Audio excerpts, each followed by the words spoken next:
Hey there. Tonight, we're traveling back to the age of castles, chainmail, and clanking armor. To a time when being a knight wasn't all shining swords and heroic quests. Instead, it was heavy, cold mornings, aches that never quite left your bones, and endless days stuck in metal suits that didn't care about your comfort. If you're into imagining the real life behind the legends, stick around. And hey, if you feel like it, take a moment to like the video and subscribe, only if it feels right to you. Let me know where you're tuning in from and what time it is on your side of the world. Now, dim the lights, maybe grab a blanket, and let's ease into the world of medieval knights together. Imagine you're waking up in a stone castle room, the walls cold and unyielding, pressing into your skin like a silent reminder that comfort was a luxury reserved for others. Your bed isn't a plush mattress, but a straw mat, barely soft enough to dull the sharpness of the rough linen sheet covering you. A chill wind sneaks through cracks in the thick walls, playing a quiet tune against your ears. The smell isn't of fresh flowers or polished wood, but damp wool, the faint iron tang of your sword, and the distant steady whinny of horses. Your muscles ache from yesterday's training, the dull burn in your shoulders a constant companion. Now, the real work begins, donning your armor. It's heavy and unforgiving, pressing hard against your body, and the metal plates clank and scrape as you move. The maillis digs into your skin, leaving red marks beneath the thick fabric. The helmet feels like a cage, restricting your vision and muffling sounds. Every breath feels a little more labored, every movement a small victory over the weight pressing you down. Today, you'll prepare for the tournament, a day that others romanticize with visions of glory and honor. But you know better. Beneath the shining armor and cheers lies exhaustion, pain, and a grind that tests every ounce of your endurance. You wonder, as you fasten the last strap and adjust your gauntlets, how many more days like this await you? Is the promise of fame worth the constant battle with your own body? And so, with the castle stirring to life around you, the distant clang of blacksmiths, the low murmur of servants preparing meals, the rustling of banners in the morning breeze, you take a deep breath, steel yourself, and step into another day in the life of a medieval knight. But here's the question that lingers as you step into the cold stone corridor. How many of these days will you endure before the weight becomes too much? You're already sweating, and the sun hasn't even touched the courtyard stones yet. But your hands are busy, too busy for comfort, as you step into the dim, smoky warmth of the armory.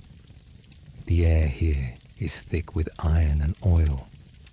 The scent clings to the walls, soaks into the wooden beams, seeps into your skin. Rows of spears line the racks like silent soldiers, and shields lean haphazardly against each other, still bearing the marks of yesterday's drills. Dents, scratches, the occasional blood stain that's darkened to rust. You move through them like a shopkeeper through a cluttered storeroom, except nothing here is for sale, and everything here can kill. Your sword rests on a low bench, cool to the touch, and heavier than it was yesterday. Or maybe your arms are just more tired than you realized. Its grip chafes the calluses on your palms. You take a cloth and begin polishing the blade, slow, deliberate, rhythmic strokes. The sound, metal against linen, sings softly in the dusty morning light. You check the edge, run your thumb gently over the side, not to cut, just to feel. Sharp enough, for now. Next comes the cuirass. It's hanging from a thick oak peg, still damp from last night's cleaning. You haul it over to the bench, lower it onto your body, and the weight settles across your chest like a stone coffin. Every buckle is stubborn. The straps refuse to cooperate. One jerks free and snaps against your wrist. A grunt escapes you. You mutter something unchivalrous under your breath. This is no tale from a minstrel's song. This is wrestling with stiff leather and cold rivets while your back screams and your fingers sting. You remember the bruises from your last training session. Not even a real fight, just drills. One misplaced shield bash from your opponent, and your left forearm swelled up like overripe fruit. It still aches when you turn it wrong. The healer gave you some foul-smelling paste to rub on it, swore it came from crushed lavender and sheep's tallow. You're not so sure. Smelled more like spoiled ale and boiled onions. Your helmet waits on the bench, a dome of dull steel with slits that slice your vision into narrow rectangles. You lower it over your head. The world changes, quieter, dimmer, smaller. You can still smell yesterday's sweat soaked into the inner lining. Your breath rebounds back at you, warm and stale.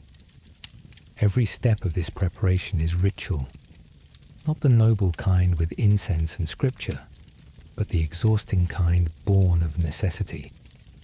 A knight's gear is never truly ready. It's always in need of maintenance, cleaning, sharpening, checking for wear. Because when you're in the field, when swords clash and bodies fall, a snapped strap or a cracked blade can turn you from warrior to corpse in seconds. And yet, this grinding, boring, bruising routine is only a part of your day. The rest lies beyond the armory door, diplomacy, patrol, keeping the men in order, dealing with the steward, talking with the priest, managing supplies. You're not just a fighter. You're an administrator, a landlord, a tax collector, sometimes even a judge. No one told you that when they first strapped a wooden sword into your 10-year-old hands and told you to swing until your arms burned. You reach for your gloves. They're stiff from use, leather cracked along the creases. They don't go on smoothly. You have to twist, push, wrestle. The left one always sticks at the thumb. You imagine a world where a knight's glove slides on like silk and smells like roses. You laugh, just once, a quiet huff in the solitude of the armory. The sun is climbing. You can feel its warmth bleeding in through the arrow slits above. Outside, the squires are shouting, the horses stirring. Soon, you'll join them. But for now, it's just you, your armor, and the dull, slow ache that never seems to go away. You glance toward the doorway. Beyond it, the world expects a knight in shining armor. But you know better. You know what lies beneath all that polish and ceremony. You know the toll it takes. And now, as your fingers tighten around the hilt of your sword and your chest strains under the weight of your cuirass, a new thought takes root. If all this work, all this pain, is just to survive the next encounter, what happens when the fighting ends? What does a knight do when there are no battles left to fight? You do not wake to sunlight or the scent of bread baking. Number. You wake to the sound of hooves shifting on packed earth, to a warm gust of hay-sweet air laced with something far muskier. The breath of beasts, the damp of soil, and the unmistakable tang of manure. Your body aches from yesterday's drills, your shoulder stiff where the gambeson rubbed raw. You're curled beside the stall of your destrier, and he nudges your side with his velvety nose, huffing steam in the chill. He's well fed, better than you think. You rise slowly, bones cracking like dry twigs. The straw clings to your clothes and hair, and your mouth is dry with the sourness of sleep. The squires are already about, dragging buckets of water, brushing manes, scraping hooves. You envy their energy. You, on the other hand, shuffle like a man thrice your age. Your breakfast, if you can call it that, is waiting near the hearth. A hunk of bread, dense and days old, and a bowl of bean broth, more water than bean and more salt than taste. If luck's on your side, there's a thin strip of salted pork that's more gristle than meat. The bread is tough to chew, tearing at your gums like bark. You sip the broth slowly, letting its warmth soothe your throat even if the flavor barely registers. No one talks much during meals. Chewing is noisy, and everyone's saving their breath for the morning drills. You watch one of the younger knights smear lard on his bread and roll your eyes. What you wouldn't give for a soft cheese or even a boiled egg. But indulgence is for feast days and noble guests, not for you. Once fed, the work begins. You step out into the bailey, where the cold bites your skin with sharp teeth. Training fields stretch before you, damp from last night's rain. The ground is soft and uneven, already churned by boots and hooves. You roll your shoulders, stretch your arms, and take your place among the others. The drills are grueling. The master at arms is relentless, barking commands with the energy of a man half your age. You swing your sword until your muscles tremble. You lift your shield until your elbow screams. You dodge, lunge, parry, over and over, a rhythm that becomes its own kind of meditation. The clang of blade against blade, the dull thump of wood on padding, the gasp of effort, all blend into a relentless harmony of exhaustion. Your body rebels quickly. You're no boy. Every blow you deflect reverberates up your arm, rattling joints and bruising bone. The padding beneath your armor sticks to your skin, soaked with sweat. Your breathing grows ragged, not from fear, but from pure, steady exertion. Around you, younger men train with wide-eyed eagerness. Their movements are sharper, more agile. They joke between sets, trade barbs with their squires. You stay silent. You're here to maintain, not to prove. One mistake, and the master will have you sparring with the youngest again. A humiliation you'd rather avoid. After an hour, you're drenched. The chill in the air has faded, replaced by the furnace of your own effort. Your sword feels heavier than when you started, and your grip is raw. You know better than to stop, though. The body forgets quickly, and in a world where wars can spark from a single glance, you cannot afford to grow soft. By midday, the training eases. You lean against the fence, catching your breath.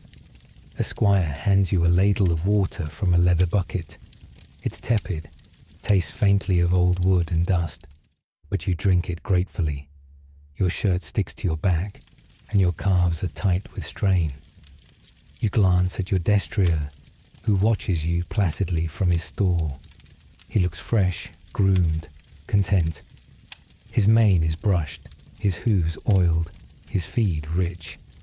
You let out a dry laugh. Of the two of you, only one is treated like nobility. Your fingers cramp as you unbuckle your gauntlets. The leather squeaks from the pressure. You wince as you flex your knuckles, red and swollen beneath the seams. And you begin to wonder, with this pace, with this wear, how much longer can you keep this up? You try to recall the last time you went a day without pain, without the dull throb behind your temples or the burn in your thighs. You can't. It's become part of you, like the calluses on your palms or the stiffness in your knees. And yet, your responsibilities demand more than your endurance. You're expected to lead, to defend, to represent. You're a knight, not just in name, but in burden.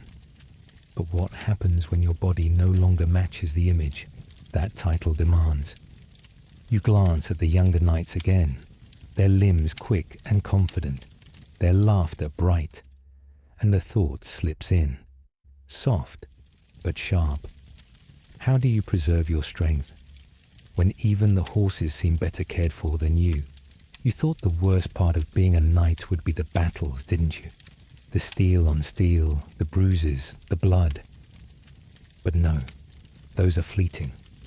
It's what comes after the armor is hung and the field is empty that tests you most. Your true battleground is your estate. Acres of stubborn soil, complaining mouths, and an economy that creaks like an old gate in the wind. Today begins not with the clamour of arms, but with the clamour of complaints. You're seated on a carved wooden bench, worn smooth by years of use. A scribe shuffles parchment beside you, his ink-stained fingers trembling in the cold morning air. Before you, a line of peasants gathers, each one clutching a hat, a piece of cloth, or a sack of barley as if it could shield them from bad news. And from you. A grey-bearded man is first. His back is bent like a willow in storm, and he smells faintly of mildew and damp wool. His words spill out in a low drone. Late frost ruined his barley. A calf died. The grain stores are down to crumbs. He asks for leniency on his taxes. Behind him, another steps forward with near identical worries. Different face, same troubles. You nod slowly, fingers steepled, trying to balance justice and survival.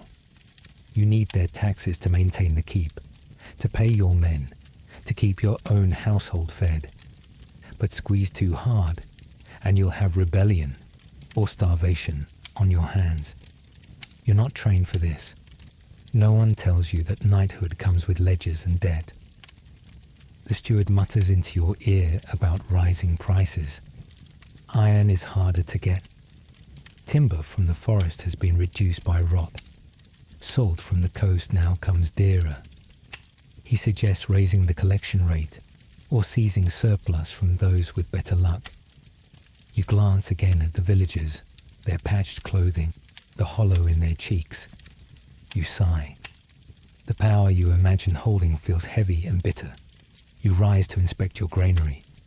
The door creaks open to reveal shelves of woven sacks and clay jars. The scent is unmistakable.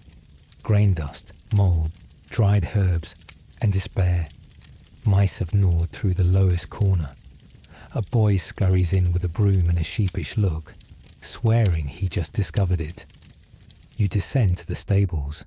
The horses are in better condition than most of the tenants. Their coats shine, their eyes are clear. Why? Because your war horse is worth more than any dozen villagers. That's the ugly truth no ballad will sing. You stroke your destrier's mane and nod to the stable master. He bows too deeply. He always does. Maybe it's respect, maybe it's fear. Walking back through the fields, your boots sink slightly into wet earth. The soil is dark, but not rich. A few men till near the hedgerow, their movements slow and resigned. You ask one how the yield looks. He doesn't answer, just gives a half shrug. You nod again. There's nothing to say that isn't already known. The chapel bell tolls for midday. A young boy rings it with both arms wrapped around the rope. The sound drifts across the manor grounds like a sigh. You make your way back to the hall, where lunch waits, stew with onions and salted mutton.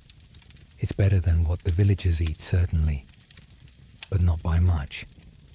At the long table, your squire hands you a list of recent disputes. Two brothers argue over a shared ox. A widow claims her neighbour's pig trampled her herb garden.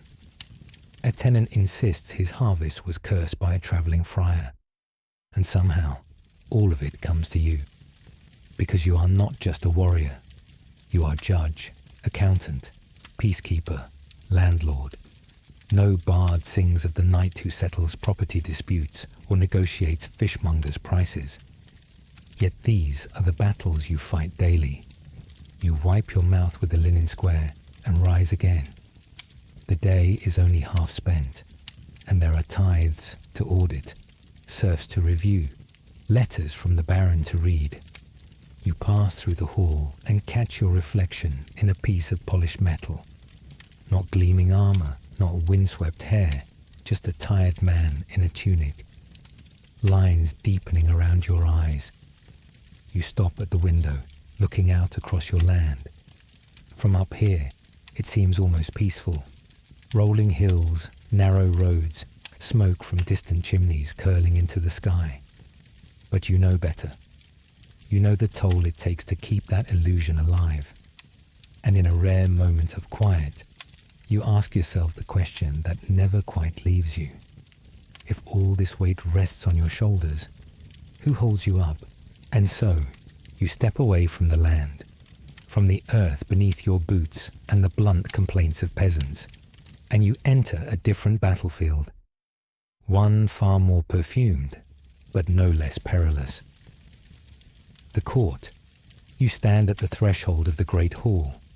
Stone arches rise like ribs overhead, casting long shadows across the polished flagstones.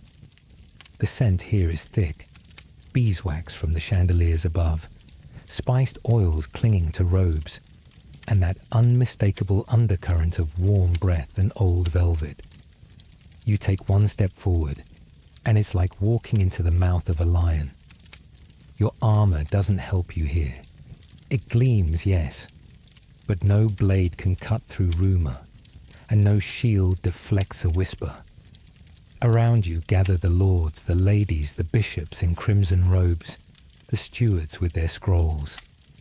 Everyone here has a smile that shows teeth. Everyone bows low but watches through half-lidded eyes. And you must join them.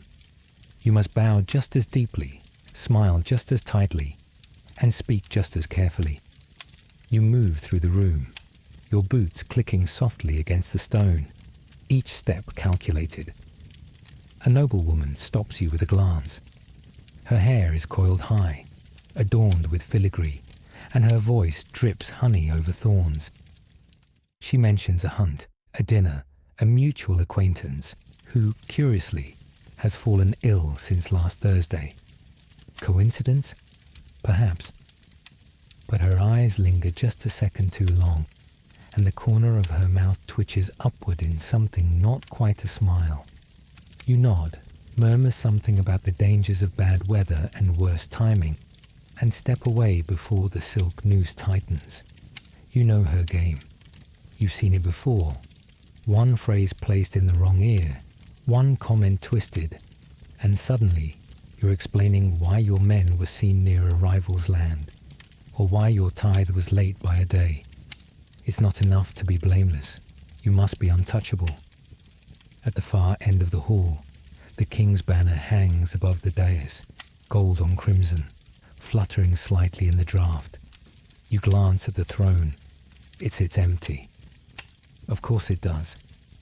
The monarch is not always present, but his absence doesn't make you safer. It merely means others speak louder in his place. A steward approaches you with a folded parchment. His fingers brush yours as he hands it over, and for a moment, his eyes flicker downward. Caution or calculation, you can't tell. You break the seal with your thumb, careful not to let your expression shift. Inside, a request to attend the Baron's Council 3 days hence. A summons disguised as a courtesy. Declining would offend. Accepting might implicate you. You feel a presence beside you. It's Sir Edric, tall and hawk-nosed, his armor polished so sharply it reflects the candlelight. His smile is easy, but you remember, 3 months ago, he backed a rival's claim over yours. You shared wine that night, yet he argued against you come morning. You nod at him now, and he nods back. Friends, in this place, are measured in degrees of betrayal. The conversation shifts around you like wind through grass. Lords trade news about uprisings in the north, rumours of coin shortages, whispers that the bishop is ill, or was poisoned. You say little. You listen. You file names and faces like a general memorizing the landscape before battle. Later, you find yourself standing near a hearth, the fire too weak to warm more than your knees. A young noble leans close and asks if you've heard what was said about Lord Harwood's son. You haven't. He tells you anyway, voice low, eyes dancing. You nod again, offer no opinion. Every word is a step on cracked ice. You think back to your youth, when you imagined the court as a place of honor, of wise counsel and noble service. How naive you were. This is a game, cruel, silent, and endless. You have no choice but to play, because the alternative is to be played by it. A bell rings in the corridor. Supper is being laid. You steel yourself for another round of smiling, of wine sipping, of laughter that never quite touches the eyes. You wonder how many here envy your sword, your brute strength, your land, and how many would see it stripped from you if only the right rumor reached the right ear. You lift your goblet later, toasting nothing in particular, and meet a gaze from across the room. A familiar one. Someone you once trusted, who once shielded your back in battle, whose name you defended before the council. But tonight, their smile doesn't reach their eyes, and suddenly it hits you. That quiet, sinking certainty. Which of these smiling faces is ready to see you fall the moment your back is turned? And yes, now you remember why the court, for all its velvet daggers and quiet poison, still feels safer than this. The morning of the tournament arrives not like a gentle sunrise, but like a drumbeat you felt in your bones for days. The courtyard is already alive when you step outside. Colourful pennants ripple in the breeze, strung between towers. The smell of trampled grass, roasted chestnuts, and wet horse hangs heavy in the air. Traders bark about ribbons and mead. Children shriek as they chase one another between tents, and somewhere behind it all, the distant clang of hammer on anvil sings the prelude to the spectacle. You've bathed, as much as you can, in lukewarm water with a splash of herbs thrown in by a half-dozing servant. You've eaten, though the bread sat like stone in your stomach, and now you stand still while your squire tightens straps, adjusts buckles, and fastens your armor piece by piece. The air smells of metal and dust. Your undergarments are already clinging to your back. Every joint creaks as the weight of steel settles onto your shoulders. You glance down at your shield, battered, scarred, a dull sheen covering the sigil that once gleamed proudly in bright enamel. Each notch tells a story, but no bard will sing of them. Your hands find the leather grip automatically. It still fits like it always did, familiar, heavy. Outside the tent, trumpets blare. The crowd roars. You hear your name announced, followed by a spray of titles and accolades that sound more grand than true. You exhale, deep, steady, and step out into the light. The tournament field is a long stretch of churned earth, cordoned off with ropes and banners. Grandstands flank both sides, filled with nobles dressed in silks, their hands shielding eyes from the sun. Peasants crowd further back, pressed shoulder to shoulder, faces eager and expectant. Some cheer, some jeer. All are waiting for the clash. Your horse is brought to you, a strong destrier, dark-coated and restless, its nostrils flaring. You mount with practiced ease, despite the pinch of metal at your thigh and the stiffness of your knee from last week's fall. Your lance is passed up to you, the wood polished and oiled, the tip blunted by rules but not by fate. You ride forward. Opposite you, another knight approaches, a tall man in blue and bronze, visor already down. You don't know him well. That's almost worse. No grudges, no favors, no predictions. The signal sounds. Your world narrows. The charge begins, hooves thundering in perfect unison, lance poised, shield lifted. Wind whips against your face. The visor rattles as you lower it just in time. You brace. Impact. The sound is enormous, like thunder cracking against iron. Your arm jolts. Your side twists. Your lance shatters. You're still on your horse, just. He rears slightly but steadies. You breathe, heart thudding behind steel. Your opponent wasn't so lucky. He lies in the dust, armor dented, arm limp. Cheers erupt, but there's no glory in your chest, just pressure. You circle around, return to the sideline, and wait for the next round, and the next, and the next. By the third bout, your fingers are numb. Your shoulder aches with a dull, spreading throb. The crowd's cheers are no longer distinct. They've melted into a kind of rhythmic humming. Your horse breathes harder beneath you, foam streaking its bridle. A page brings you water. It tastes of tin. You lift your visor for a moment between matches. The sun is higher now. You squint. Sweat runs down your temple. You glance toward the noble platform. Some lord is dozing in the shade, wine in hand. His lady laughs behind a fan. You wonder if she even knows your name. You're called again. You lower your visor. The next lance feels heavier. The next charge feels slower. Your vision tunnels, but not from focus, from fatigue. Another clash, another shock through your spine. You fall. The sky flashes above you, blue and blurred with dust. The breath is knocked from your chest. For a moment, the crowd is silent. Then you hear the call for the next round. Not yours. Not now. You rise. Your knees wobble. Someone helps you up. You nod thanks, but you don't recognize the face. Just another helper. You limp off the field. No applause follows. Later, as you sit by the stables, watching the sun stretch toward evening, your body pulsing with aches and welts, you realize something profound. You competed. You stood your ground. You didn't lose badly. But nothing has changed. You won no land. You secured no marriage. You earned no title. All you gained was one more bruise on your ribs and another dent in your shield. And so you ask yourself, when the armor comes off, when the field is empty, and the crowd has wandered home to their wine and songs, what exactly did you fight for today? And now you sit alone. The tournament banners have been rolled up. The nobles are long gone, their laughter fading like the last light behind the hills. The fire in the hall burns low, casting uneven shadows across stone and timber, flickering against the glint of your armor, still dusty, still unshed.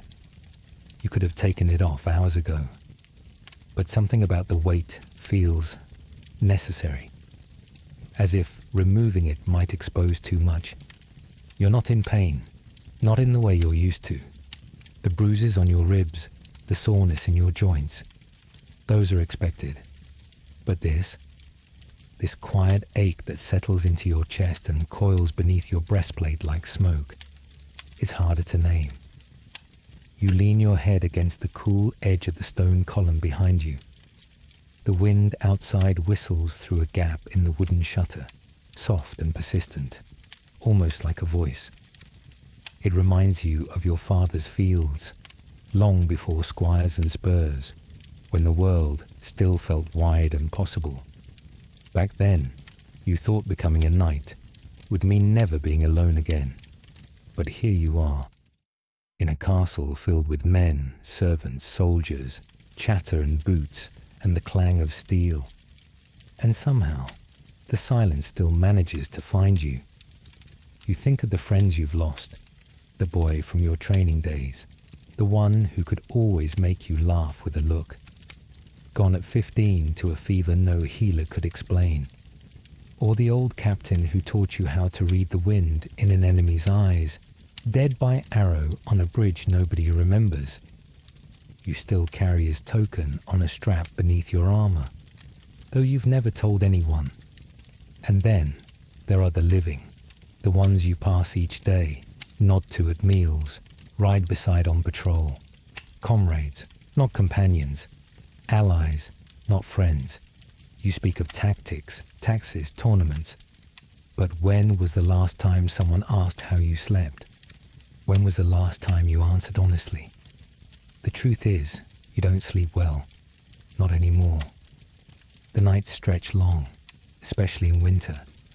You lie on your back and count the beams above you, listening to the crackle of the fire, the distant snores of squires, the occasional owl outside. And always, always, that quiet weight presses down. A question you don't want to name. Sometimes you imagine what your life would have been if you'd chosen another path. Not the sword, maybe the cloth, or the land. A plough, not a blade.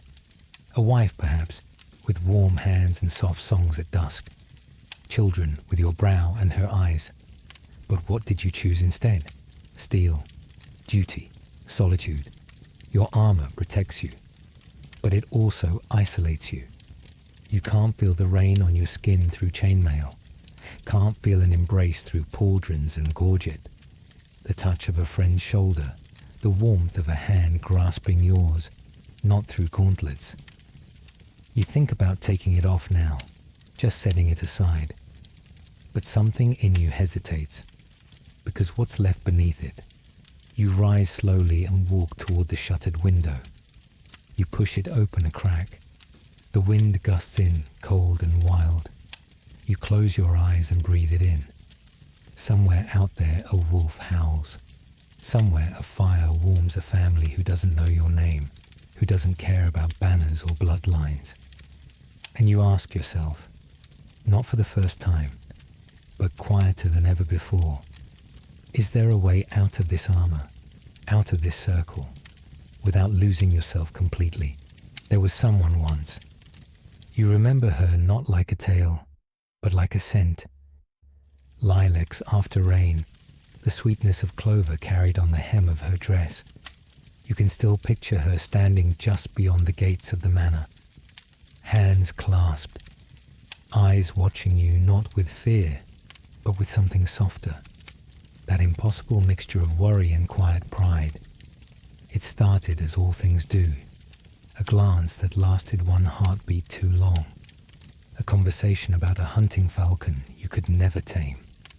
The way she laughed, not loudly, but low, like she was afraid someone else might hear and steal the moment. And for once, in the chaos of your life, you didn't mind being still. You met her between rides, when the world gave you a sliver of time to breathe. Her fingers were always warm, even when the mornings were cold. She smelled of parchment and rosemary, and when she looked at you, she didn't see the armor, not the polished surface, not the dented chest plate. She saw you, the man beneath the steel. But that's the trouble, isn't it? There's always steel. You'd speak of small things, the shape of clouds, a dream she had about a red fox in the orchard, your dislike for bitter ale. Nothing grand, nothing that would last. She once tucked a ribbon into your glove, said it was nothing. You kept it hidden for months, wrapped around your sword's hilt like a promise no one else could read. You tried to write. Once. The ink froze halfway down the page, your hand too calloused for the curves of the letters. What would you say? I miss the sound of your steps on the stairs. I remember how your hair looked when it caught the firelight. Instead, you left the parchment blank, folded, carried in your pouch until the rain got to it. You never promised her anything.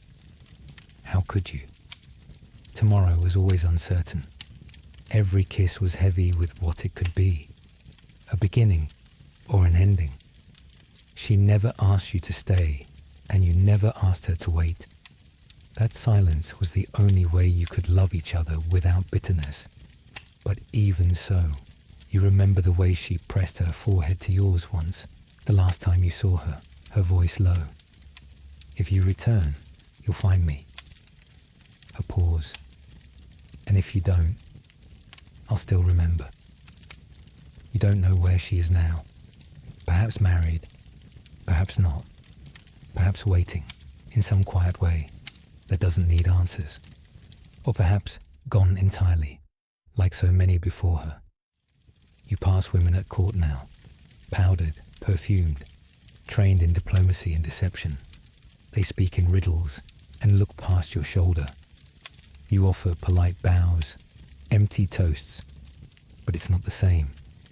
There are moments when you catch a glimpse, a flower in a courtyard, a song hum from the kitchens, the flicker of red in a market dress. And for a breath, you're there again.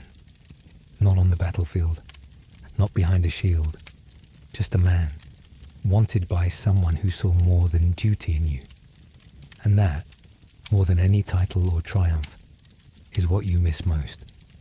But you don't dwell, because now, as you stare into the embers of the fire and let its warmth wash over the aches of your limbs, a quieter question creeps in. What kind of father would you have been, had you ever given yourself the chance? And so you wake, not to battle horns or the shuffle of squires, but to something quieter, something duller. Pain. It greets you like an old acquaintance, crouched in the left side of your back, radiating through your ribs with each breath. You shift on the straw mattress and feel it stab, sharper now, like a warning. Your legs ache from yesterday's ride. Your shoulder throbs from a blow you took last week, one you swore didn't bruise. And your fingers, well, they haven't truly stopped tingling since the winter drills. You blink slowly, eyes adjusting to the pale morning light leaking in through the wooden slats overhead. The air is thick with the sharp bite of dried wormwood and mustard seed, overlaid with the sour-sweet pungency of crushed onion poultices. Somewhere close, a bowl of boiled garlic water sends up steam, meant for inhaling, though it smells more like a punishment than a cure. You rise carefully, piece by piece, like a worn hinge creaking under strain. A groan escapes you. You wince, not just from the pain, but from how old it sounds. You're not 50 yet, not even close, and yet some mornings you feel 1,000. Your healer arrives a few moments later, tottering in on bare feet. He wears a robe that might once have been brown, and carries a pouch that jingles faintly with dried bones and bits of quartz. He offers a tonic, thick and greenish, which tastes like swamp and pepper. You drink it because you've learned it's better to tolerate than to argue. He rubs your shoulder with a poultice of boiled cabbage and goat fat, muttering charms under his breath. Half Latin, half local dialect, none of it remotely medical. You remember when you broke your collarbone falling from a horse 2 winters ago. He set it with splints and prayers, then bled you twice that month because the swelling didn't go down. You recovered. Mostly, but the ache never left. It flares up when the weather turns, or when you laugh too hard. You've stopped laughing hard. Your armor still hangs where you left it, on a wooden stand in the corner. You stare at it now, its curves and dents, its dull sheen, the place where one pauldron has begun to crack. It promises protection, but you've learned the truth. It shelters the body only while it's worn. Off your frame, it's nothing but weight, and you can't wear it all the time. Some nights put faith in prayers, others in herbs. You rely mostly on habit. You stretch when the pain allows. You soak in heated wine when you can. You whisper a few words to saints you half believe in. And when none of that works, you simply endure. The real fear is not death.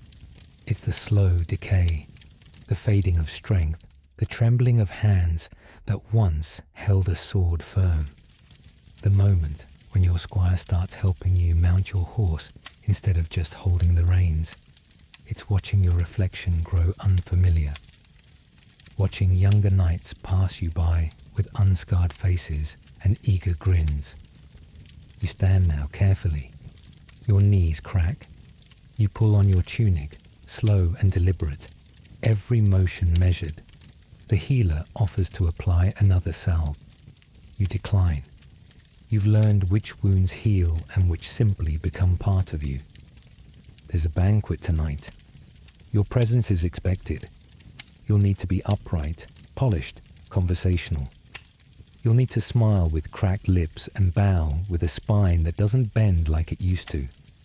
No one will notice the stiffness behind your movements or the way you pause before rising from your seat.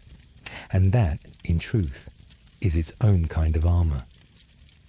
You walk outside, the air cool and laced with the faint scent of damp hay and chimney smoke. A breeze stirs your hair. Somewhere, the chapel bell tolls. You roll your shoulders slowly, testing the ache. Still there, always there. You wonder, not for the first time, how long a night can keep going like this. How long before the pain outweighs the pride? How long before even the strongest will begin to bend under the quiet pressure of joints and nerves and bones that no longer obey?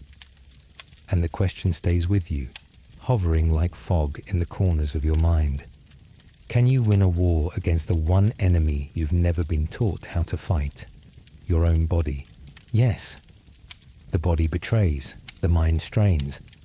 But there is one creature that still meets you each day without judgment. And he stands waiting now, in the pale morning mist of the stables, ears flicking, breath fogging the air like a soft exhale from another life. Your horse. He doesn't need words. He never did. You've ridden him through spring rains and autumn mud, through battles where men screamed louder than trumpets, and through parades where silence was demanded but never delivered. He's seen you fall, bleed, limp, and he's carried you home when your own legs couldn't. You step into the stall. The scent hits you first. Hay, horse sweat, the faint sweetness of apples and leather oil. It's oddly comforting. He turns his head to look at you, not with fear, not with deference, with recognition. He shifts, just slightly, so you can reach the bridle. You place a hand on his warm neck, feel the pulse beneath skin that's thicker than yours but somehow more honest. His coat is slightly matted on one flank. You make a mental note to have it brushed properly later. You would do it yourself if you had the time, but you rarely do. That's the thing about being a knight. You're expected to command men, but you miss the simplicity of brushing your own horse. You lead him out into the yard, where the light filters through the wooden beams in golden lines. The stable boy is still asleep in the hayloft. You don't wake him. You run a hand down his side, feeling for swelling, tension. None today.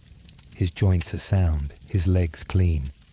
You check the hooves next, one by one, carefully, reverently. These hooves have carried you farther than your thoughts ever could, across rivers, over hills, through fields of grain and blood. His name. You haven't told anyone, not really. They call him by the title they assume. That grey, the destrier, your charger. But to you, his name is simpler, softer. A secret you whispered into his mane after your first real skirmish together, when he didn't spook even as arrows rained and men fell like wheat at harvest. You remember that day, how he planted his hooves, steadied you, refused to bolt, and how, when it was over, he stood with you in the quiet, not trembling, not pouring, just breathing. You saddle him slowly, not because you need to, you could do it blindfolded, but because it's the only ritual left that hasn't been corrupted by duty. The weight of the saddle is familiar in your hands. The girth strap slides home with a firm tug. You adjust the bridle with the care of a priest dressing an altar. Once mounted, he steps out as if on cue. No tugging, no hesitation. You don't guide him with reins. Your knees do the talking. He moves like he knows your thoughts, and sometimes you suspect he does. A tension in your thigh means veer left. A shift in your shoulder means slow. You've ridden other horses. You've trained them, broken them in, sold and traded them. but none like him. He doesn't just carry you, he reads you. And when he's sick, when he limps, when he refuses grain, when his eyes lose that fire, it terrifies you more than any sword ever has. Because if he falls, so do you. You return him to the stable after the ride, walking him in a slow circle to cool his muscles. His breath is steady, nostrils flaring only slightly. You rub him down yourself today. The boy is still nowhere in sight. You don't mind. The brush feels right in your hand. The slow motion calms you both. You think about his future. What happens when he's too old to ride? When his joints stiffen like yours already do? Will the younger knights take pity on him? Will they send him to pasture? Or worse, to a butcher? You've seen it happen. Nobles discarding war horses like dulled blades. But not him. Never him. He's more than a mount. He's a memory of who you used to be. Of courage untainted by politics. Of loyalty that doesn't waver, even when your own has. You run your fingers through his mane one last time and press your forehead gently to his. He doesn't flinch, and for a moment, in the quiet of the stable, you wonder if your horse is willing to carry your burden every day without complaint. Why does your heart still feel so heavy?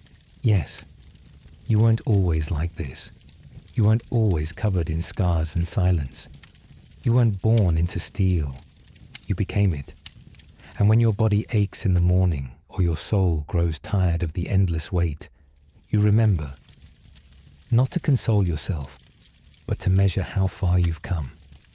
Because before the armor, before the horse, before the title, there was only a boy. And that boy bled just as you do now, only quieter. You were 7 when you were sent away. The hall was still too large for you, the clothes too stiff, the faces unfamiliar. Your father stood behind you for exactly 3 minutes after presenting you to the Lord. He said nothing on the way home. He never came to visit. You scrubbed chamber pots before you ever touched a sword. You learned how to hold a serving tray before you were allowed to hold a dagger. Discipline came before steel. And still, every cut on your hands felt like a step forward. The squires were not kind. They rarely are. You were tripped, mocked, tested. They stole your boots once and stuffed them with straw. You limped for a week. You learned to keep your eyes down and your teeth shut. You learned to listen more than speak. That, too, was training. When the weapons finally came, they were wood, heavy and splintered. The training yard stank of sweat and horse dung. The masters barked like hounds. You fell over and over, onto mud, onto stone, onto your own pride. Bruises bloomed across your shins like ink stains. Once, your wrist snapped clean from a misstep in footwork. They wrapped it in linen and told you to swing with your left. You cried only once, in the stables, where no one could see you. The stallion watched you with flat eyes, no judgment, just the gentle sound of breath and straw shifting under hoof. Etiquette came next. Balancing books on your head while bowing, memorizing titles and bloodlines and the exact angle at which to kneel. One misstep at court could mean shame, or worse, exclusion. You recited lines until your voice cracked. You practiced calligraphy until your fingers cramped. You bled on parchment more than on the training field some weeks. And yet, something in you wanted this.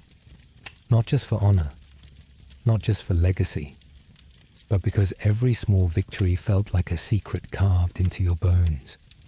The first time you parried without stumbling. The first time your master nodded without correction.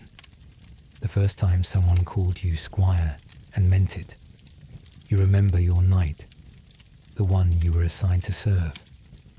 Sir Garrod, broad-shouldered, rarely smiling, always watching. He taught you more with silence than with words. Once, you handed him the wrong sword before a duel. He took it, said nothing, won anyway. and made you recite the name and weight of every blade in the armory before you were allowed supper. You never forgot another. It took 10 years. 10 years of serving, scrubbing, sweating, starving, standing too long and speaking too little.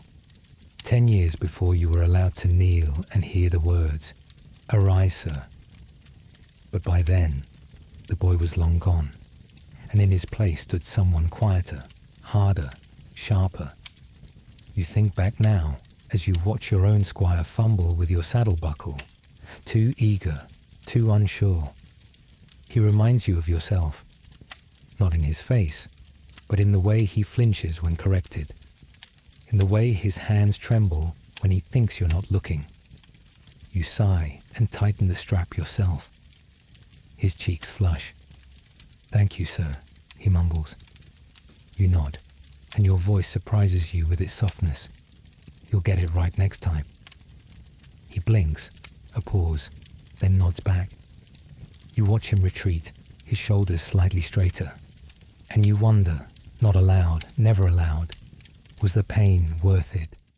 If all you've become is a mirror of the men who trained you, yes.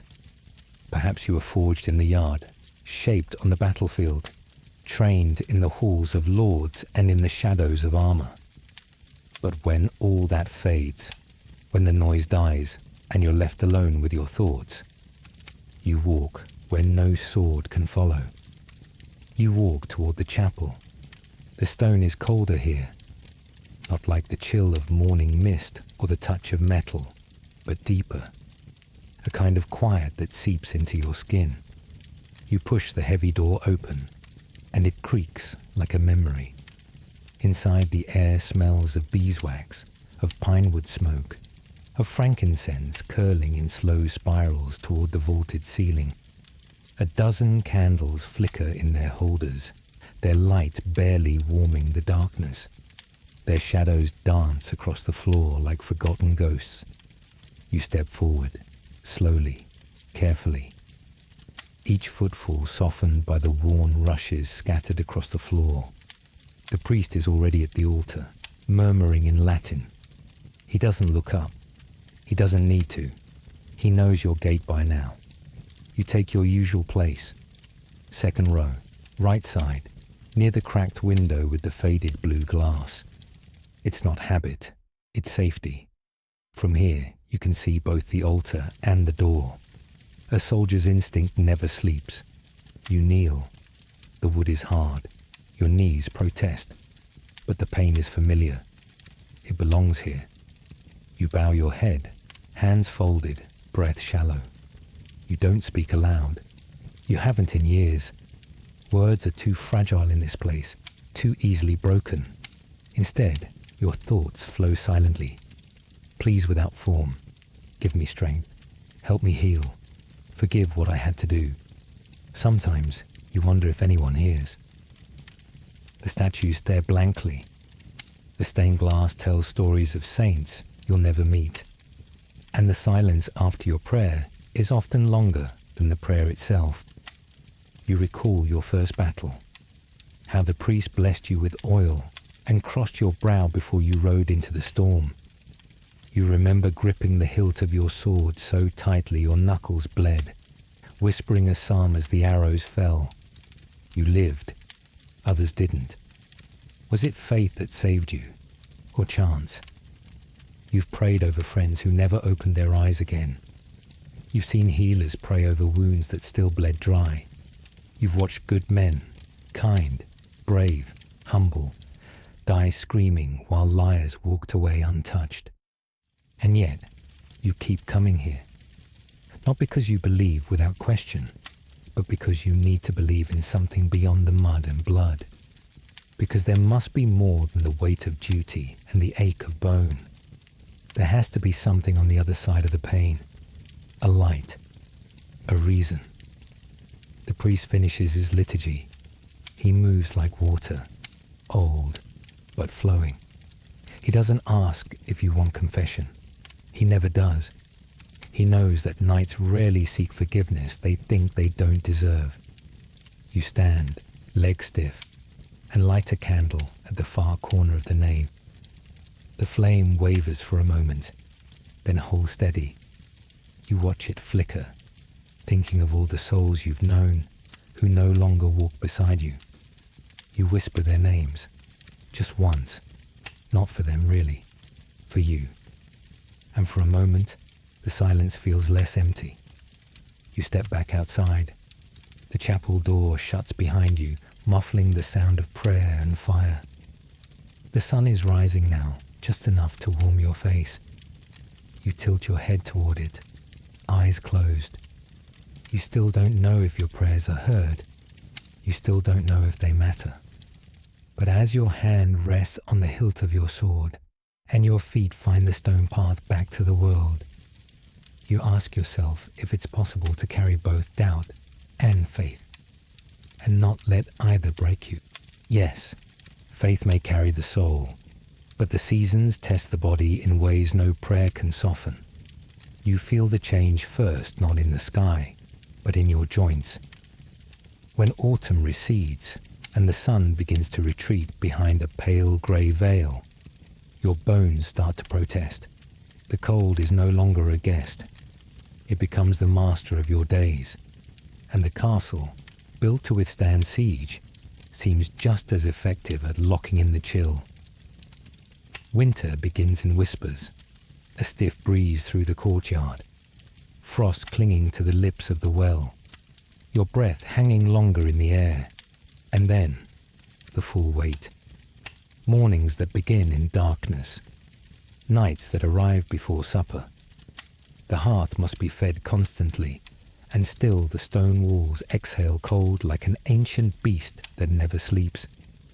You rise in the dark now, always the dark. Your fingers are stiff before they ever touch the leather of your gloves. The water in the basin is icy enough to bite.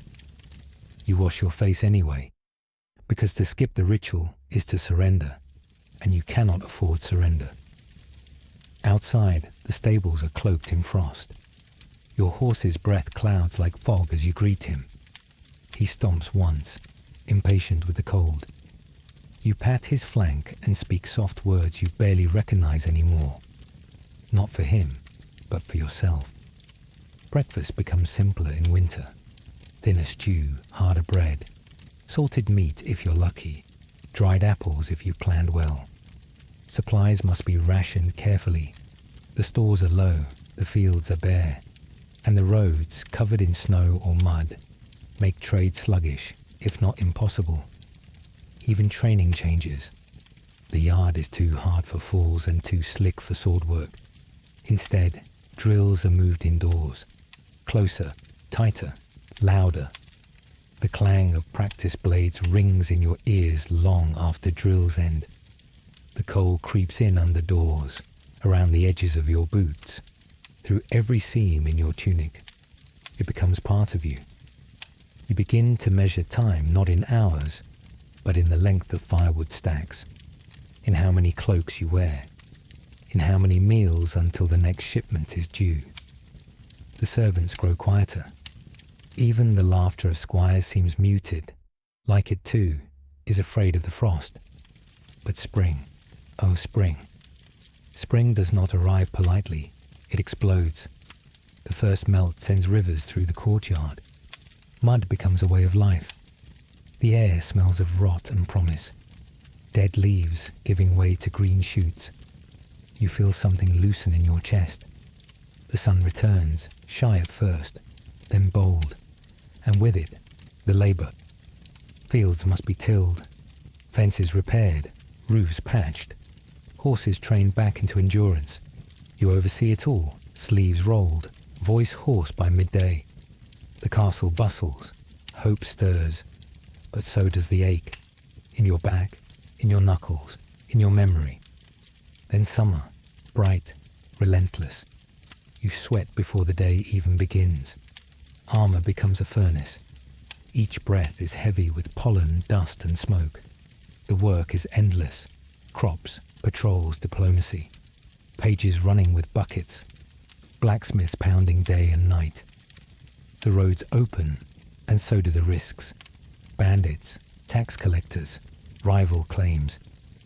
The sun beats down. The leather of your saddle scalds your thighs. The chainmail leaves its pattern etched in your skin. You drink more, eat less. Sleep becomes a battle of its own. The nights warm and loud with insects and restless dreams. But autumn, that is the most deceptive of all. It begins gently. A breeze, a color change. Apples ripen, then fall. The wind shifts and carries a bite. You feel it in your breath, in the way your horse flicks his ears. The air smells of smoke and endings. You ready the stores again. The people pull back. You pray it will be a mild winter, but you know better. The seasons have no mercy. They do not remember your title. They do not care for your pain. They move forward, and you must follow. And though your body adapts, layer by layer, callus by callus, you begin to wonder, how many more cycles can your soul survive before it begins to crack beneath the turning wheel of the year?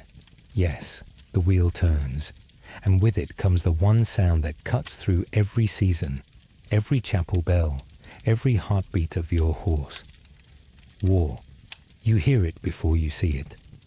A low rumble on the wind, not thunder, not hooves. The steady, distant pound of war drums, like the breath of a giant, slow and rising. You feel it in your chest before you understand it. A tightening, an echo from the days when you were young and didn't yet know what it meant to be called to the field. Now you know. The summons arrives before dawn, scribbled on parchment, sealed with a mark you recognize too well, the king's crest. A campaign is beginning. Land disputes, border tensions, honor at stake. You've read those words before. You'll read them again. But they all mean the same thing. Pack your armor, kiss no one goodbye, and ride. You assemble your gear with practiced hands. Greaves, helm. Sword sharpened, notched, but serviceable. The leather of your scabbard creaks as you strap it on. Your squire says little, handing you each piece in silence. The final buckle clicks into place. And just like that, you are no longer a man. You are a weapon. You ride out with a dozen others, fellow knights, some older, most younger. No one speaks of death, though it hangs in the air like the mist on the fields. The horses snort and stamp, sensing it too. The sky is grey, not with storm, but with waiting. By midday, you see the camp. A sea of tents, banners snapping in the breeze, the smell of boiled meat and unwashed soldiers thick in the throat. You dismount, stretch stiff knees, and offer your name at the quartermaster's table. He grunts, ticks a list, and sends you to a fire with strangers. That night, sleep comes slowly. The ground is cold, the straw thin. You listen to the rustle of chainmail, the quiet coughs of men who dream of home. One hums under his breath, a song you recognize, though you don't know the words. You stare at the stars and think, will I still see them tomorrow? Then morning comes like a hammer. Trumpets, shouts, horses scream. The sky is barely pink when you're mounted again, sword at your side, eyes burning. The air tastes of dust and dread. And then, movement, forward, into the trees, into the fog, toward the enemy. You ride in formation, shields raised, joints locked. The ground trembles with the charge. You don't feel like yourself anymore. You feel like something heavier, something ancient. You are every knight who rode before you, every soldier who died with their name unspoken. And then, clash. The sound is overwhelming. Metal on metal. Hooves churning mud. Screams. Not dramatic ones. Short, ugly sounds. You strike. You parry. You don't remember how many. Your arm aches. Your shield arm buckles. Blood. Someone else's. Maybe your own. Sprays across your face. You fall once. Rise again. Your knee is slick with something wet. Your horse is gone. You don't have time to grieve. A blade whistles past your ear. You answer with your own, slicing down, not thinking, just surviving. You hear your name shouted, once, twice, but you can't turn. The world is too loud. By dusk it's over. The field is quieter now. The moans of the wounded carry farther than any horn. You kneel beside a fallen man, press your hand to his wound. He's not breathing. You close his eyes. You don't know his name. Your hands are shaking when you remove your helmet. The sweat freezes on your face in the evening air. You sit, just sit. The earth beneath you is red. A young squire stumbles past, eyes wide, mouth open. He can't be older than 15. You don't stop him. There's nothing to say. The camp is lit by torches that flicker like dying hope. You don't speak. You don't eat. You stare at your sword instead. You wiped it clean, but some stains never leave. And as the wind carries the smoke of burned tents and shattered lives, you wonder, how many more wars can you survive before the battlefield follows you home and never leaves? Yes, you fought through snow and fire, silence and storms, but you never prepared for this, for failure. Not on the field, not like this. The dust hasn't settled yet. You lie on your back, staring up at a sky too blue for such a bitter moment. The clangor of battle has faded into distant shouts and the slow clatter of hooves retreating. Your ears ring, your sword gone, your shield cracked in half a few paces from your outstretched hand, and your arm, well, your arm won't move the way it should. Blood trickles down your temple, warm at first, then chilling in the breeze. You blink, and grit sticks to your lashes. You taste copper and soil. The field beneath you is trampled earth, damp with sweat, urine and death. You failed. The word settles into your chest heavier than your mail. You can still feel the moment. A misstep, a turned flank, the sound of your own breath catching as the strike came faster than your guard. You hit the ground before you understood what had happened. The knight who felled you did not stay to gloat. He moved on, as though you were already finished. Perhaps you are. You try to sit up, and pain flares across your ribs like fire licking dry wood. You collapse again, choking on a curse you don't finish. Around you, the field is quieting. No triumph, no rescue, no outstretched hand. And then it hits harder. Not the injury, but the humiliation. You've always carried yourself with pride. You've been the one others look to, the example, the voice of calm when others faltered. And now, you're broken, not dead, but not whole. A page runs past, calling for help. Not for you. You almost shout, almost, but your voice stays caught in your throat. What would you even say? They'll know soon enough. When you return, if you return, the story will already be told. So-and-so fell. He was struck down, whispers. Pity in the eyes of men who barely held their blades upright. You press your hand to your side. It comes away red. You close your eyes. But what hurts most is not the wound. It's the knowledge that you'll have to rise, that you'll have to dress tomorrow in the same armor, mount the same horse, meet the same eyes, that you'll have to pretend nothing inside you has shifted, because that's the unspoken code. Wounds may bleed, bones may break, but dignity must remain. You hear a voice, familiar, your squire, panicked. He finds you finally, and kneels beside you, hands trembling. You meet his eyes, you nod. He reaches to lift you. You scream, not aloud, not visibly, but somewhere inside. He wraps an arm under your shoulders.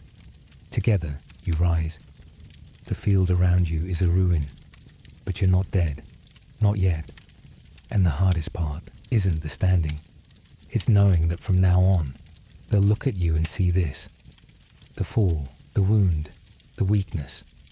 So as your squire steadies you and you limp back toward camp, you ask yourself, Can a knight still be whole when the one thing that held him up has shattered from within?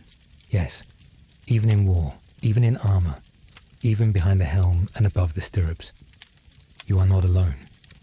You sit by the fire tonight, legs stiff, hands raw from the reins. Across from you is Sir Aemon, older by a few winters, his beard more salt than ash, eyes always scanning. To your left, Thomas, younger, louder, the one who sings bawdy songs in the cold just to chase away silence.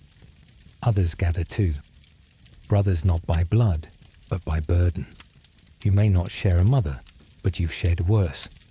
Battles, bruises, and 100 nights like this one. The flames crackle. The smoke drifts upward in slow spirals, carrying the scent of charred meat and pinewood resin. Someone passes you a hunk of bread, still warm from the coals. You chew slowly. Around you, the talk is low but steady. Familiar voices in a world where everything else can turn without warning. These men, they've seen you bleed. They've watched you miss your mark in drills, watched you limp from wounds you swore weren't deep. They've patched your armor and lied to you gently when you needed it. One glance, and they know what kind of day you've had. In this circle, words matter less than gestures. A shared nod, a pat on the shoulder, a glance exchanged before a charge. You trust them not just with your back, but with your silence. You remember the first time you laughed after a hard ride. It was Aemon, telling the story of a duel that ended with his opponent falling headfirst into a privy pit. No embellishments, just the raw, absurd truth. You laughed until your ribs ached. That kind of laughter, in a world of bruises and duty, is its own kind of healing. But trust, like iron, is fragile when cracked. You still think of Sir Lucian. Once, he was closer than a brother. You trained together, rode side by side into the thickest fray. He saved your life once, pulled you from beneath a fallen horse, dragged you bleeding to safety, and you, in turn, stood by him in a duel that should have cost him his title.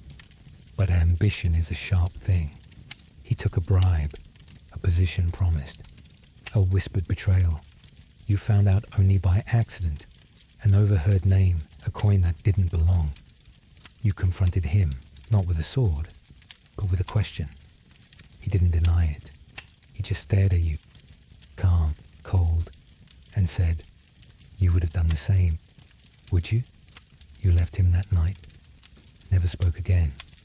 But sometimes, when the fire dies down and the camp grows quiet, you hear his voice in your memory, see his silhouette in every man who hesitates to meet your eye.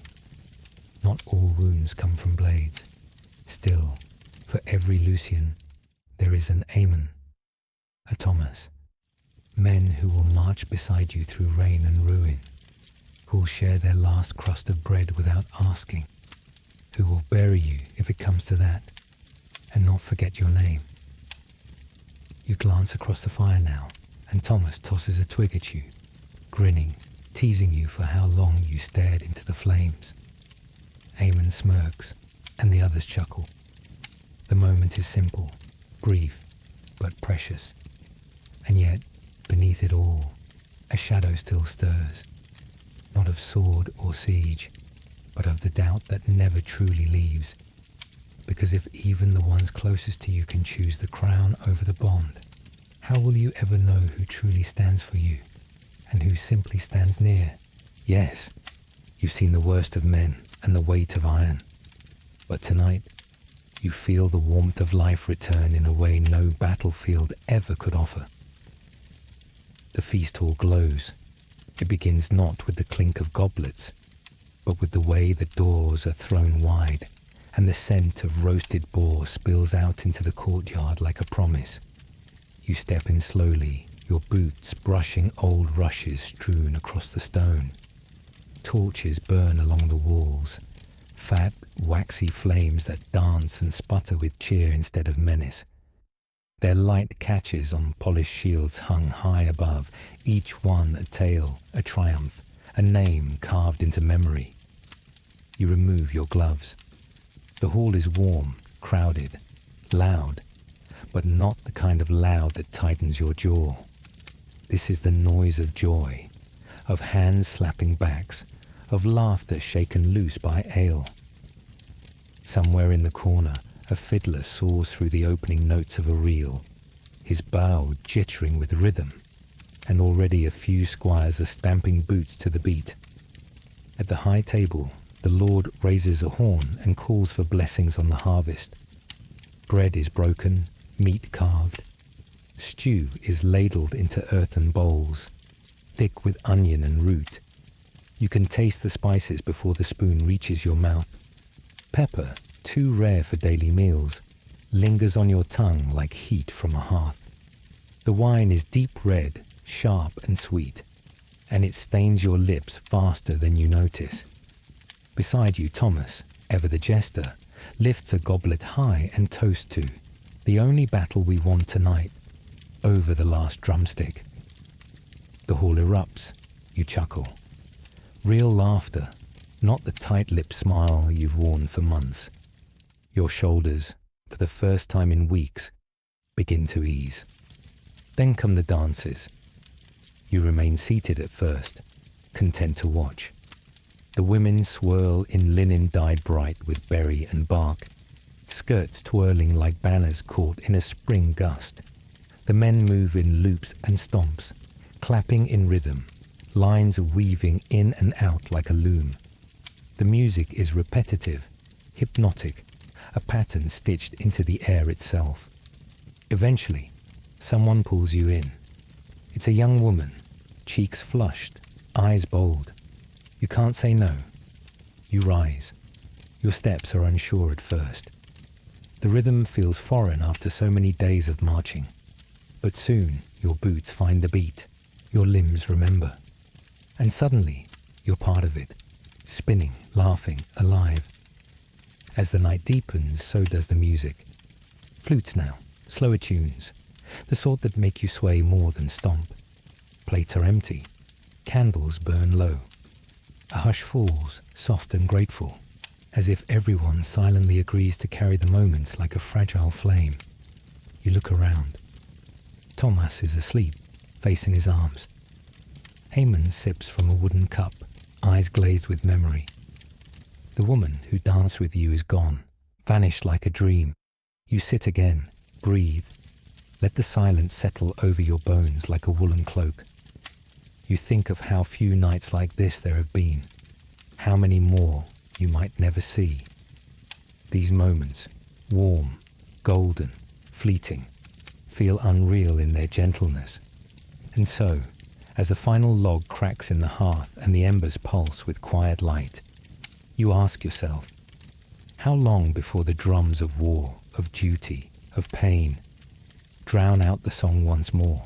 Yes, the laughter fades, the goblets empty, and the fire becomes embers. Morning comes, but this one feels different. You wake slower than before, not because of wine, not from wounds, but because your body no longer obeys the way it used to. Your knees, they creak like the drawbridge hinges. Your shoulder aches where the scar from that long ago duel pulls taut when you stretch. The air feels heavier on your chest. You sit up. Your breath leaves you in a sigh. There's no trumpet calling you this morning. No urgent summons. No saddle to mount or blade to polish. The hall outside is quiet. Even the young squires now tiptoe past your door. You rise, dress with care, tying the belt that once held your sword, but now holds only memory. Your tunic feels looser, not from wear, but from the weight you've lost. Time has taken its toll, silently, thoroughly. You step outside. The sun is rising, gentle today. It dapples the old courtyard with gold. You walk its edges, running your fingers along the stone. This place was once filled with the sounds of drills and arguments, steel on steel, the grunt of men learning the art of pain. Now, silence. Birds instead of blades.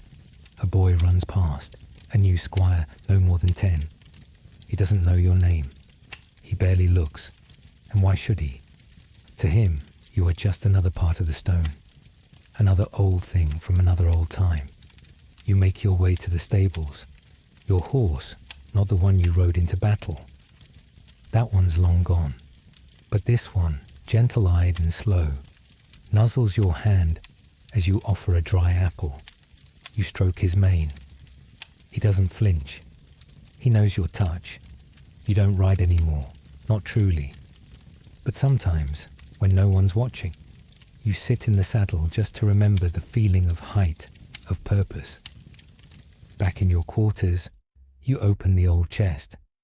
Inside, your armor sleeps, the mail hauberk dulled with rust, the breastplate still bearing the crest you once lived and bled for. You lift the helm. Its weight surprises you. Heavier than it used to be? Or have your arms grown weaker? You set it back, gently. You remember every battle, not their names, not the dates, but the moments. The way your horse's hooves struck mud before a charge, the sound of your comrade falling, the smell of cold iron and burning torches. The victories don't shine so brightly now. The losses, well, those stayed sharper. You sit at the window as the day rolls on. You sip watered wine, eat soft bread. Your meals are simpler now, your days quieter, and no one calls you sir anymore. Not out of disrespect, but because the title has passed on to others. Sometimes a young knight visits. They ask about tactics, about glory. You tell them the truth, but softened. Let them keep their dreams a little longer. And yet, at night, when the wind whispers through the cracks in the stone, you feel the ache in your bones deepen. You remember the weight of the sword at your hip, the adrenaline of a joust, the risk, the honor, the fear. You remember being needed. Now you're simply remembered. Still, you've earned your rest. You've survived. But as the candles flicker low and you lie beneath woolen sheets, you wonder. When the armor is gone, the battle's finished, and your name begins to fade. What truly remains of the knight you once were? Yes. Now that the battles are behind you, and your bones remember more weight than your shoulders ever will again, you find your thoughts wandering towards something heavier still. Memory. Not yours, theirs. You stand atop the hill behind your estate. What little remains of it. The wind tousles your hair, what's left of it, and your cloak flutters against your back. Below, fields stretch wide like parchment, waiting for ink. They were once drenched in war. Now they're only damp with spring rain. You lean on your walking staff and squint toward the boundary stones. They mark land you once defended with blood and vow. Now your sons argue over their lines. Sons, you raised them in your image, or so you thought. Taught them to hold a sword before a spoon, to bow not out of fear but control, to kneel only when they must. But they are not you. Their battles are quieter, more wrapped in coin than steel. They carry daggers in sleeves, not scabbards. Their armor is words, their wounds invisible. You gave them everything you didn't have, warmth, books, choices. Yet sometimes you catch a glance, sideways, dismissive, and it burns more than a lance through ribs. They call you father, but it feels like a title they practice more than mean. You try not to take it personally. After all, you once judged your own father too harshly. His relics sit locked in that same chest where your own will gather dust. A pattern, a wheel that never stops turning. Inside the hall, a tapestry hangs. It shows you, or a version of you, charging on horseback at the front of a phalanx, banner high, colours bold. your beard darker, your figure nobler. But that day, you remember it differently. You remember the mud, the arrow that shattered your shoulder, the fear in your belly as you yelled a name, and no one answered back. You remember surviving not from glory, but chance, and yet that is not what is woven. What's left is myth. A boy once pointed at it and asked, "Was that really you?" And you smiled. "Parts of me," you answered. You sit now on the stone bench beneath the old oak, the one planted when your first child was born. Its branches stretch like arms across the courtyard. Birds have nested in it. Roots have cracked the flagstones. It has grown, aged, endured, much like you. What truly will endure? Your name will be etched into the family tome. The bards may sing your feats, though likely less often as time pulls forward. Your sons may wear your ring. Your grandchildren may see your helm mounted above the hearth. Ask who it belonged to, then forget before the next harvest moon. But perhaps that is the way of all things. Perhaps legacy is not thunder, but whisper.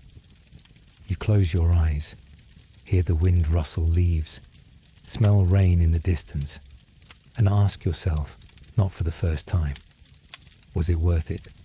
The battles, the discipline, the sacrifice, the silence at night, the pride in daylight. Was the weight of honor worth the fading trace it leaves behind? Yes, you've heard the tales. The minstrel ballads, sung by clean-faced boys in silk.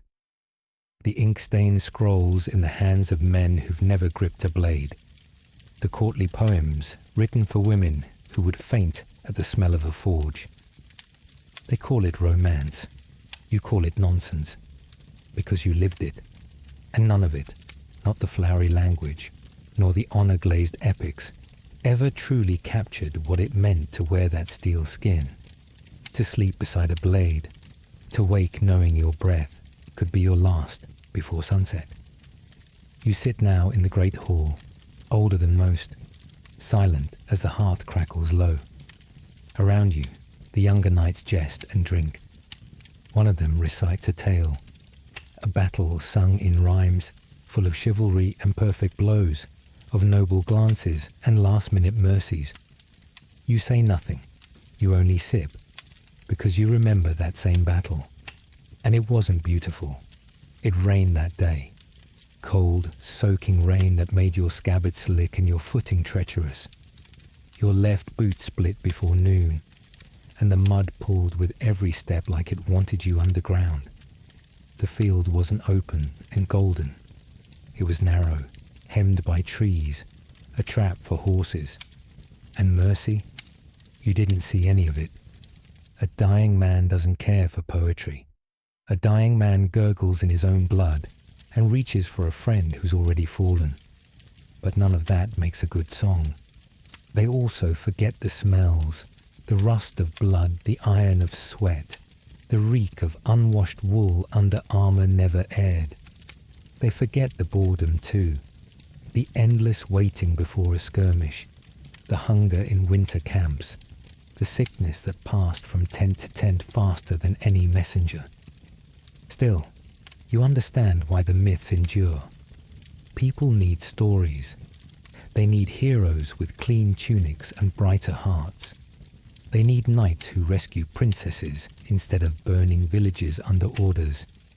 They need victory to be more than just survival. And in a strange way, you respect it. Because even if the truth of your life never makes the tapestry, the feeling behind the stories is real. The yearning for honor, the hunger for meaning, the dream that your blade was not just a tool, but a symbol. There's a boy across the fire now.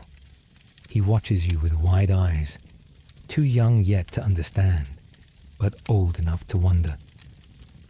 "Did you really fight at Red Hollow?" he asks. You pause.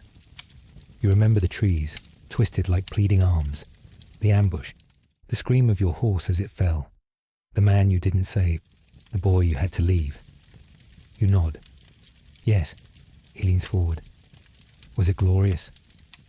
You meet his eyes, not with cruelty, not with mockery, with mercy. No, you say, voice calm, but it mattered, because it did. Not for songs, not for bards, but for the man beside you in the shield wall, for the family you returned to, for the land you kept from burning. As the flames flicker, you know that your story will be told differently. It already is. But perhaps in time, someone will whisper the truth, that it wasn't perfect, but it was real, and maybe that's enough. Still, you wonder, if the world prefers the myth, does your truth have any place left in it? The fire crackles low in the hearth. You sit still, your hands folded over the hilt of a sword that hasn't tasted blood in years. Your armor hangs untouched in the corner, more a relic now than a tool. And yet, your thoughts weigh heavier than any steel ever did. You begin to reflect. What did this path, this brutal, noble, thankless path, really teach you? You think of discipline, of repetition, how hundreds of mornings began with drills before sunrise, your muscles aching before most men even stirred, how the body remembers what the mind tries to forget. Pain sharpens, pride blinds, and fear teaches fast. You think of loyalty, how your oath to your liege once meant more than your comfort, your safety, even your truth. You remember the faces of men who followed blindly and the few who dared to question, and how both kinds bled. You think of silence, not the peace of solitude, but the silence that follows loss. The moment after a scream ends, when all that remains is the sound of your own breath in the void. You heard that silence more times than you care to count, and yet you also remember warmth, the kind shared in laughter over a single cup of watered wine on a frozen night, the shoulder of a brother in arms leaning against yours, not out of weakness, but quiet understanding, the thrill of defending something, even when you didn't know why anymore. You recall the pride in the squire's eyes when he first lifted your shield, the gratitude in a peasant's voice when you returned their stolen goat instead of punishing them, the trembling hand of a woman who gave you a ribbon, not for your title, but because she saw the man beneath the steel. So what do you pass on? You speak not of glory, that fragile, dangerous illusion. You speak of weight, of consequence, that every swing of the sword has a price. That armor protects only the flesh, not the soul. That a title doesn't make you better, only more visible. You would tell a younger knight, protect those beneath you, not for reward, but because no one else will. Question orders when they contradict your conscience. And when the world becomes too heavy, step back, breathe, feel. Don't let the steel freeze your heart.